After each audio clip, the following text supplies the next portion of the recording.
ಧಾರಾಕಾರ ಮಳೆಗೆ ಮೈದುಂಬಿ ದೋಣಿ ನದಿ ಹರಿತಾ ಇದೆ. ಈ ನದಿಗೆ ಅಡ್ಡಲಾಗಿ ಕಟ್ಟಿದ್ದಂತಹ ಗ್ರಾಮದ ಸೇತುವೆ ಕೂಡ ಜಲಾವೃತ ಆಗಿದೆ.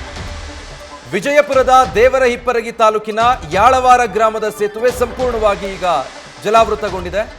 ಪರಿಣಾಮ ರಸ್ತೆ ಸಂಪರ್ಕ ಕಡಿತಗೊಂಡಿದೆ. ಹೊಲಗಳಿಗೆ ತೆರಳೋದಕ್ಕೂ ಕೂಡ ರೈತರಿಗೆ ಸಂಕಷ್ಟ ಎದುರಾಗಿದೆ. ಸಂಪರ್ಕನೇ ಇಲ್ಲದ ಹಾಗಾಗೋಗಿದೆ. ಸೇತುವೆ ಮುಳುಗಡೆಯಾಗಿರೋದ್ರ ಪರಿಣಾಮ ಜೀವ ಕೈಯಲ್ಲಿ ಹಿಡಿದು ಸದ್ಯ ಕೆಲ ರೈತರು ಸೇತುವೆ ದಾಟ್ತಾ ಇದ್ದಾರೆ. ನೋಡಿ, ವಿಜಯಪುರದ ದೇವರಹಿಪ್ಪರಗಿ ತಾಲೂಕಿನಲ್ಲಿರುವಂತಹ ಸಂಪರ್ಕ ಕಲ್ಪಿಸುವಂತಹ ಸೇತುವೆ ಇದು. ದೋಣಿ ನದಿ ಸಂಪೂರ್ಣ ತುಂಬಿ ಹರಿತಾ ಇರೋದ್ರಿಂದ ಈ ರೀತಿಯ ಪರಿಸ್ಥಿತಿ ಅಲ್ಲಿ ನಿರ್ಮಾಣ ಆಗಿದೆ.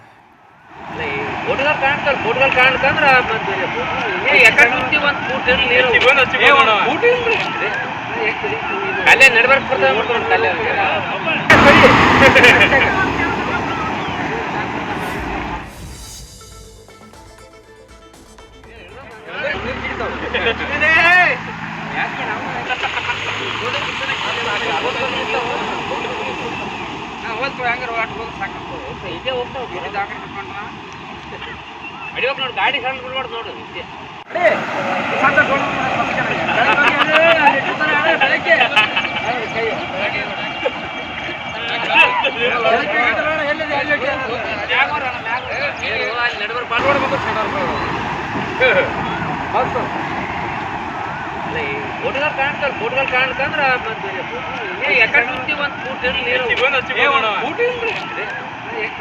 ಕಲ್ಲೆ ನಡ್ಬರ್ಕ್ ಕಲ್ಲೆ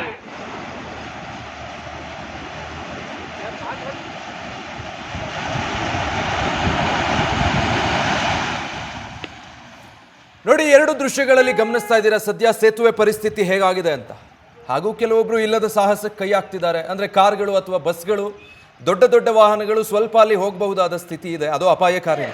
ಆದರೆ ಕಾಲ್ನಡಿಗೆಯಲ್ಲಿ ಹೋಗೋರು ಇರ್ಬೋದು ಅಥವಾ ದ್ವಿಚಕ್ರ ವಾಹನಗಳಲ್ಲಿ ಹೋಗೋರು, ಹೊಲಗದ್ದೆಗಳಿಗೆ ಹೋಗಬೇಕಾಗಿರೋ ರೈತರಿಗಂತೂ ಸಾಧ್ಯನೇ ಆಗ್ತಾ ಇಲ್ಲ ಈ ರಸ್ತೆ ದಾಟೋದಕ್ಕೆ. ಆದರೂ ದೊಡ್ಡ ದೊಡ್ಡ ವಾಹನಗಳು ಮಾತ್ರ ಹೇಗೋ ಅಲ್ಲಿ ಒಂದು ಅಪಾಯ ಅಂತ ಇದ್ದರೂ ಕೂಡ ಒಂದು ಚಾನ್ಸ್ ತಗೊಂಡು ಅಲ್ಲಿ ಸಂಚಾರ ನಡೆಸ್ತಾ ಇರೋ ದೃಶ್ಯ ನೋಡ್ತಾ ಇದ್ದೀರಾ.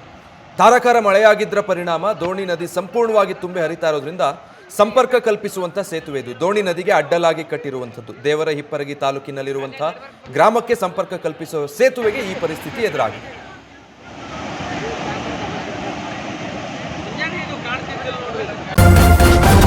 ನ್ಯೂಸ್ ಫಸ್ಟ್, ನಿರ್ಭೀತಿಯಿಂದ ನಿಮ್ಮ ಪರವಾಗಿ.